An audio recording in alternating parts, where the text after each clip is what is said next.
दूरदर्शन पर पहली बार रामायण का प्रसारण 25 जनवरी 1987 में शुरू होता है और आखिरी एपिसोड 31 जुलाई 1988 को देखने को मिला।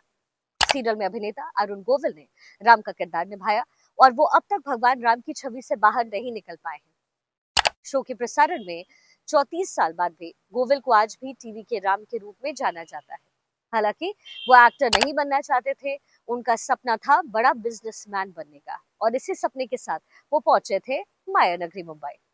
आज टीवी के राम यानी अरुण गोविल की वो कहानी आपको बताएंगे जहां उनकी निजी जिंदगी के साथ साथ उनके करियर और फिर राजनीतिक सफर की हम चर्चा यहाँ करने वाले हैं। अरुण गोविल ने खुद बताया कि राम का किरदार निभाने के बाद लोग उन्हें असल में भगवान राम मानने लग गए थे। अरुण गोविल की कहानी कहाँ और किस तरीके से शुरू होती है? अरुण गोविल का जन्म 12 जनवरी 1958 को उत्तर प्रदेश में हुआ।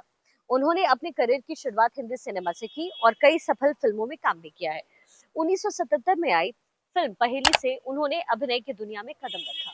मील का पत्थर जो कि 1987 में बनी, उसमें भी उन्होंने काम किया। भगवान राम की भूमिका निभाने के बाद वो हर घर में पूजनीय बन गए।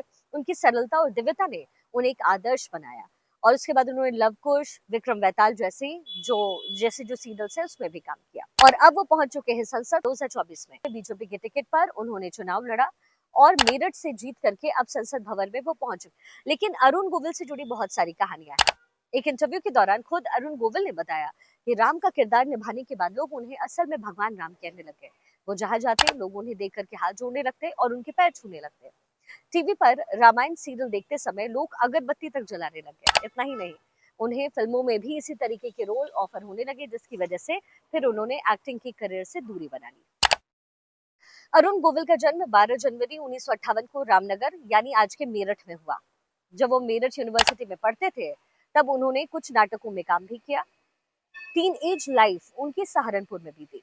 अरुण के पिता चाहते थे कि वो सरकारी नौकरी करे, लेकिन खुद अरुण गोविल ऐसा कुछ नहीं चाहते थे। वो चाहते थे कि हमेशा के लिए उनका नाम जो है लोगों तक पहुंचे। इसी वजह से वो बिजनेसमैन बनने का सपना लेकर पहुंच गए मुंबई और बाद में एक्टिंग का रास्ता भी चुना।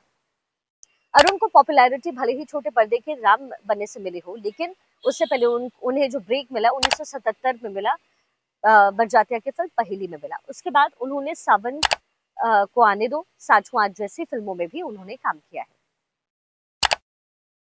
लेकिन क्या आप जानते हैं, राम से पहले उन्हें विक्रमादित्य का किरदार भी मिला। रामानंद सागर ने अरुण गोविल को सबसे पहले सीरियल विक्रम और बेताल में राजा विक्रमादित्य का रोल दिया।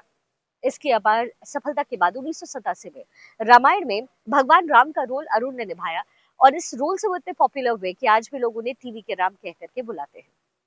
बहुत सारी कहानियां उनसे जुड़ी है। एक इंटरव्यू में अरुण गोविल ने यह भी कहा कि एक बार वो एक तमिल बाइलिंगुअल फिल्म की शूटिंग कर रहे थे और तभी शूटिंग के दौरान उन्हें सिगरेट की तलब हुई। उसके बाद उस समय वो चेन स्मोकर थे, तो वो कोने में जाकर के सिगरेट पीने लग गए।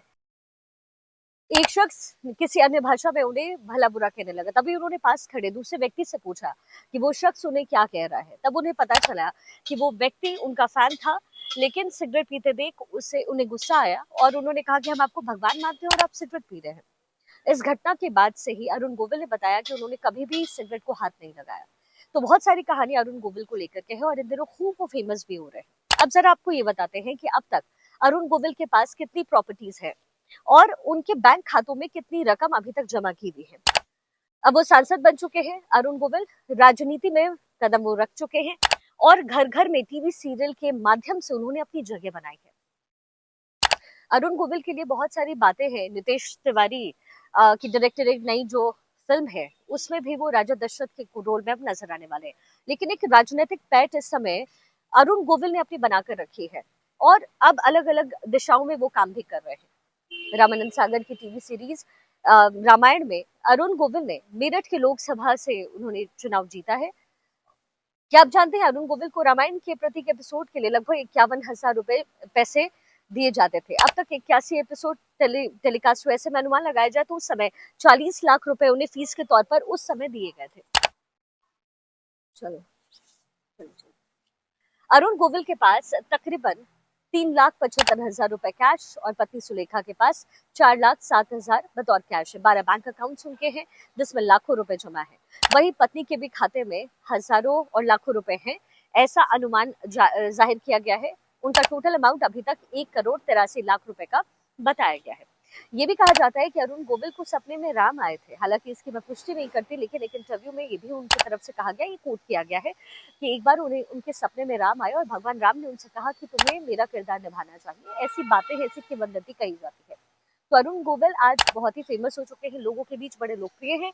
और जब राजनीति में उन्होंने कदम रखा और मेरठ अपने गृह जिले से उन्होंने जब चुनाव लड़ा तो लोगों का उन्हें भरपूर प्यार मिला। लेकिन एक समय ऐसा भी था जब अरुण गोविल को भगवान राम के किरदार करने की वजह से, क्योंकि वो उस इमेज में फिट हो गए थे, उन्हें कोई रोल नहीं देता था। लेकिन कहते हैं ना, चलने का राम ही गाड़ी है, यानी चलते रहिए जीवन में और कुछ ना कुछ आपके लिए इंतजार जरूर कर रहा होगा। तो ये कहानी है टीवी के राम यानी अरुण गोविल।